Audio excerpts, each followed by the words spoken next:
Jadi yang pertama kita akan melakukan resusitasi terhadap bayi. Nah, jadi ikut tangga.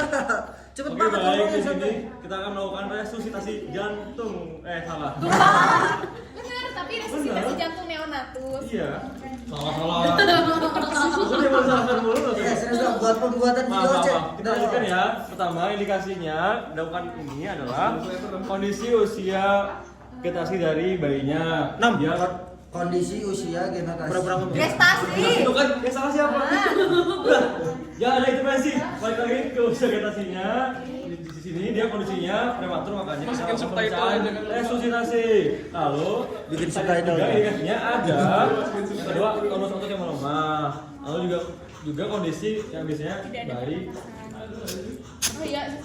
bayi yang mana bisa juga kondisi nafasnya lemah dan juga kondisi pernafasan dari bayinya. Kalau nggak bilang udah siap. Selanjutnya Tuh, kenapa harus ini? baru kita mulai ya. Ini beneran di videonya kayak gini. Pertama jawaban sih. Yang pertama, tapi kamu bacain ininya. Jadi kayak yang pertama bener gak atau enggaknya? Yang pertama melakukan evaluasi terlebih dahulu pada bayinya. Benar. Dievaluasi yang pertama, untuk evaluasi ini lihat apakah bayi cukup bulan atau tidak. Benar. Nanti atau di situnya berisi. Enggak. Kemudian dilihat tonus ototnya melemah atau tidak. Benar. Ya nggak apa-apa lah ya, tapi gak tahu sih berurutan atau enggak. Nah, apakah pernafasannya juga ada atau tidak? Tadi dokternya ngomongnya pernafasannya ada atau tidak. Kemudian juga dilihat laju denyut jantungnya. Laju denyut jantung diperiksa menggunakan stetoskop. Itu ketika laju denyut jantungnya di bawah 100 maka kita lakukan langkah-langkah untuk pemasangan VTP. PTP. Nah, tapi sebelum itu kita keringkan terlebih dahulu. Itu ada yang di luar. Menggunakan handuk. Iya. Handuk siapa? Kalau kata Kiki, Handuk TBA. aduh tukang. Enggak manusiawi. Nah, Itu tangannya kepelitek. Ini udah putih itu deh.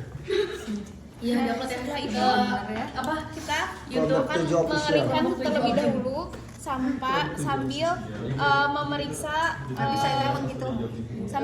sambil merangsang taktilnya dikeringkan, kemudian juga di bagian kakinya itu diperiksa rangsang taktilnya. Setelah itu kita akan memposisikan bayi, posisinya supaya bayinya terbuka jalan nafasnya. Kebalik.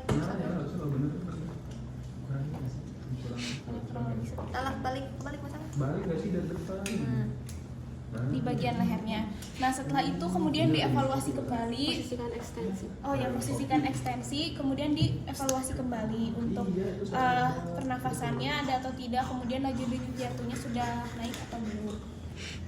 Izin dokter, apakah laju denyut jantung? Izin dokter, untuk laju denyut jantungnya berapa? 80. Nah, maka kita lakukan pemasangan VTP, tapi sebelumnya kita reposisikan terlebih dahulu. Nah, emang pakai kok? Oh, emang pakai. Bukan jadi salah sok sama kalian aja. Jadi main jadi apa? Enggak apa-apa, udah enggak apa-apa. Enggak apa-apa, lanjutin. Nah, setelah itu kita lakukan pemasangan VTP ini. Nah, untuk pemasangan VTP ini, yang pertama yang harus diperhatikan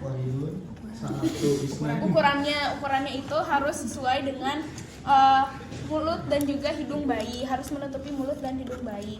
Nah, kemudian posisinya itu seperti memegang ventilator dengan huruf C. Kemudian dilakukan VTP ini selama 7 kali 30 detik.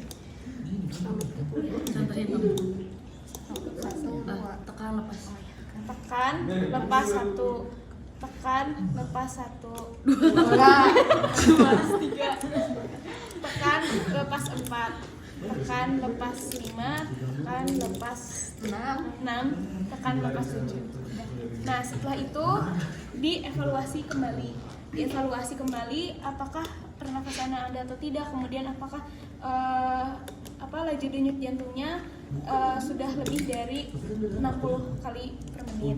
Izin dokter untuk denyut jantungnya apakah berapa tuh? 55. 55. Nah, jika denyut jantung di bawah 60 kali per menit, selanjutnya yang dilakukan adalah melakukan resusitasi sembari melakukan VTP. Nah, selanjutnya hal yang perlu diperhatikan untuk melakukan resusitasi, yang pertama resusitasi itu dilakukan di bawah prosesus Siphoideus dengan Kompresi. kedalaman. Kompresi. Kompresinya dilakukan di bawah. Ya udah dong.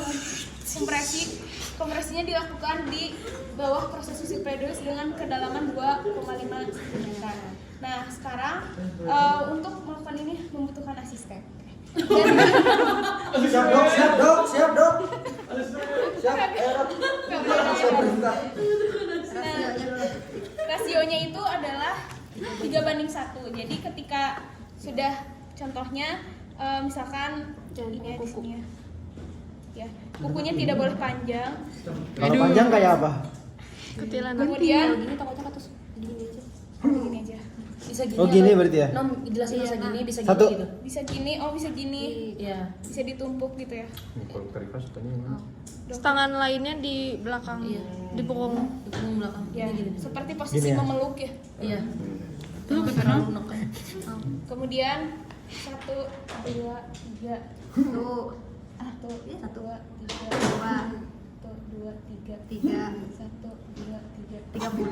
Nah, dilakukan selama kompresi dilakukan selama 90 kali dan VTP dilakukan selama 30 kali.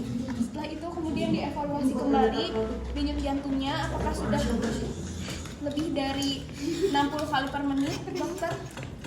Apakah sudah? Setelah itu sudah masuk ke perawatan. Observasi buat sama ibunya nanti. Oh ya, observasi sama ibunya. Kalau misalkan setelah setelah dikompresi dan juga di VTP itu masih belum naik malah menurun, maka selanjutnya disuntikan diinjeksi epinefrin dan juga atau adrenalin, dosisnya itu sebesar 0,1 sampai 0,3 melalui intravenal umbilikus atau intravena subkutan. Kalau masih seperti itu ke NICU. Perbandingannya 1/10.000.